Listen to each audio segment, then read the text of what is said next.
Blender tutorial series එකේ 6 වෙනි video එකත් එක්ක තමයි ඔයගොල්ලෝ ඉන්නේ. මේකෙදි මම කතා කරන්නේ array modifier ගැන. කලින් වීඩියෝ එකේදී මම subdivision surface modifier ගැන idea එකක් දුන්නා. මම මේකෙදි කරන්නේ array modifier ගැන කියලා දෙන එක. මොකද modifiers ටික දන්නේ නැතුව model කරන්න ඒ දේවල් ටිකක් අමාරුයි. ඒක නිසා මම modifiers ටික මුලින්ම explain කරන්නම්. සුපුරුදු වර්දි කැම් එක ලයිට් එක අයින් කරගන්නවා select කරා x delete cube එක select කරා modifier මෙන්න මේ wrench icon එකේ දාන modifiers දාන්න modifier click කරා add modifier මෙතන generate යටතේ උඩම තියෙන array. මෙතන මම count එක 10ක් දෙන්නම්. array modifier එකෙන් කියන්නේ අපි දැන් select කරන object එකේ copies හදනවා array එකක් විදියට. වක්කාරි පිළිවෙලකට copies හදනවා. අපි දැන් මෙතන මම copies 10ක් දුන්න count එක මම x factor එක වෙනස් කරද්දි x axis එකෙන් එයා මේ අදාළ ගානට අනුව copies අතර offset එක වෙනස් වෙනවා. මේ relative offset එකේ වෙන්නේ ඒක. y අනුවත් වෙනස් වෙනවා. y axis එක ඔස්සේ වෙනස් වෙනවා. z ඔස්සේ වෙනස් වෙනවා. මේක බිඳුව කරලා මම පෙන්නන්නම්.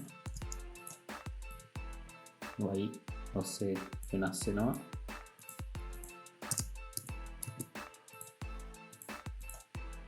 z ඔස්සේ වෙනස් වෙනවා. හරි. මම මෙතන බිඳුව කරගෙන මෙතන පොඩි වෙලේ එකක් දෙනවා. මෙතන fit type එක තියෙනවා. මම fit type එකේ fit length එක දෙනවා මෙතන. length එකක් දීලා මම length එක ටිකක් වැඩි කරගන්නවා මේ ගානට විතර. මේකෙදි කියන්නේ අරක fixed count එක fixed මේකේ length එක fixed මේ length එක අතර විතරයි මෙයා මේ offset ගාන වැඩි කරගන්නේ හෝ අඩු කරගන්නේ. ඒ length එකෙන් එහාට වැඩි වෙන්නේ හෝ අඩු වෙන්නේ නැහැ. ඒක තමයි fit length එක. ඊට පස්සේ තමයි fit curve කියලා. ඒකට අපි curve එකක් add කරගන්න ඕනේ. object mode එකේ ඉන්නේ shift a curve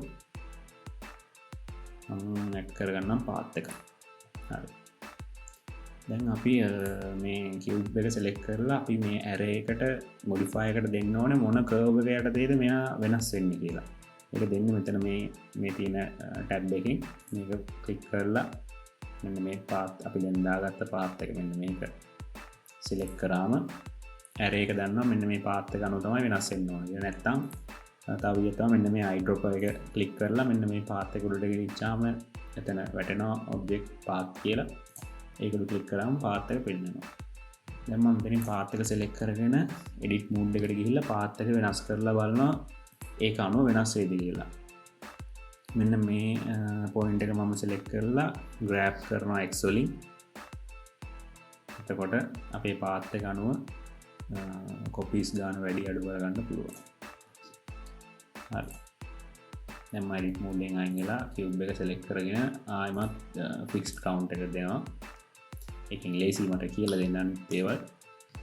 දැන් මෙතන relative offset එක යටතේ තමයි අපි හිටියේ. දැන් අපි බලමු constant offset එකෙන් මොකද්ද කරන්න කියලා. constant offset එකේ x y z values තුනක් තියෙනවා. ඒවා වැඩි කරගන්න පුළුවන්. basically relative එක වගේම තමයි. ඒ වුණාට මේ දෙකේ වෙනසක් තියෙනවා. මම ආයෙත් relative එක දාගෙන පෙන්නන්න. දැන් මම මේ cube එක select කරලා යනවා edit mode එකට ගිහිල්ලා ඒක scale කරනවා x වලින්. ඔයගලන්ට පේනවා ඇති මේකේ දුර වැඩි වෙනවා scale කරද්දී.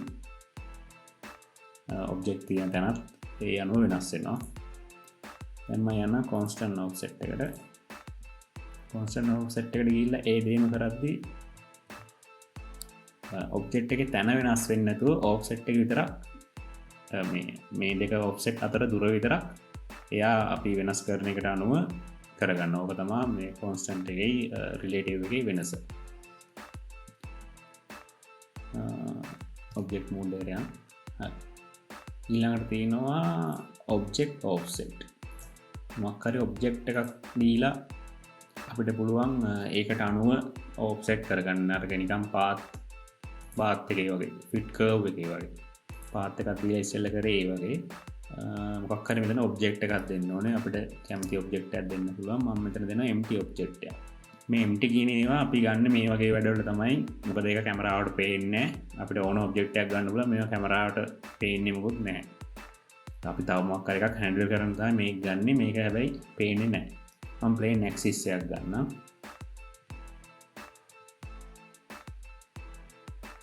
empty එක මම මේ path එක delete කරගෙන ඉන්නම්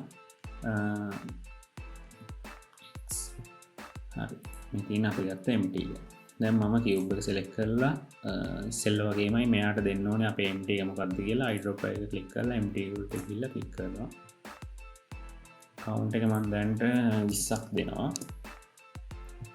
දීලා මම empty එක select කරලා බලමු drag කරලා empty එක z වලින් x වලින් drag කරාම ඒ අනුව අපිට offset එකක් එයා දෙනවා offset ගාන ටිකක් අඩු කරගන්න 10 එතන empty එක select කරලා grab දුන්නාම අපේ empty එක තියෙන තැන අනුව ගෙනියන තැන අනුව මේකේ වෙනස් වෙනවා offset එකයි object ගානයි ඒ ටික දැන් බලමු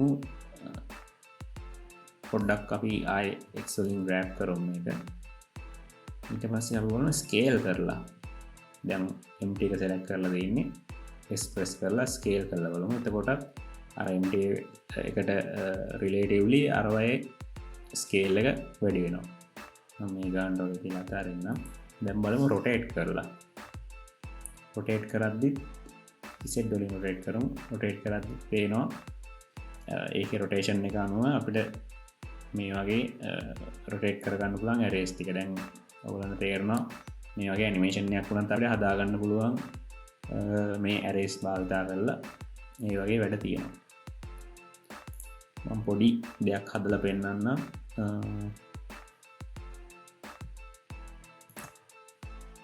මම පොඩ්ඩක් වැඩි කරගන්නවා object ගන්න ඉස්සත් දාගෙන අපි බලමු rotate කරලා empty එක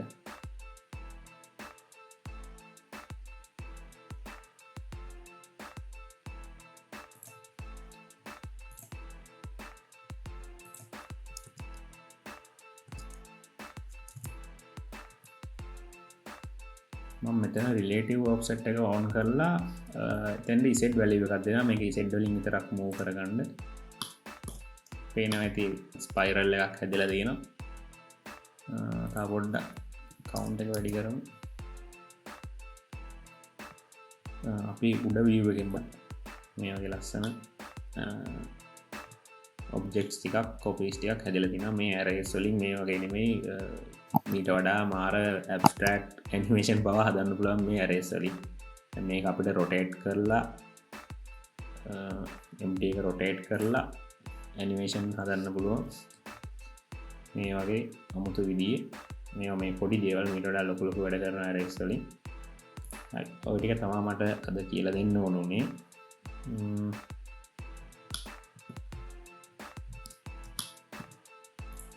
තව merge කියලා එකක් තියෙනවා ඒකත් මම කියලා දෙන්නම් මම object එක අයින් කරගන්නවා empty එක delete කරගන්නවා set වලට 0 දෙනවා count එකක් 10ක් වගේ දෙනවා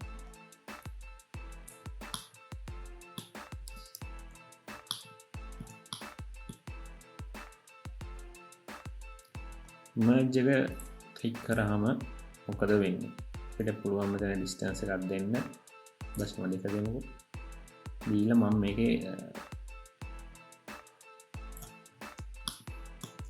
මේක පොඩ්ඩක් edit view එකට ගිහලා මම scale කරගන්නවා x වලින්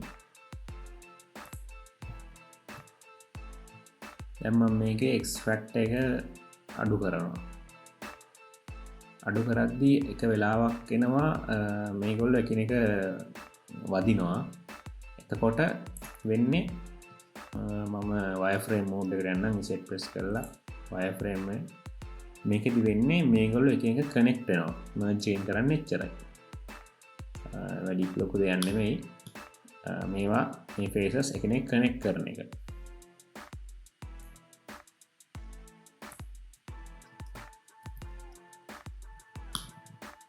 එක මර්ජින් කරන්න. තව මේ UVs කැප් කියලා තියෙනවා, ඒවා අපි පස්සේ මොනහරි උමනාවුනොත් කරමු.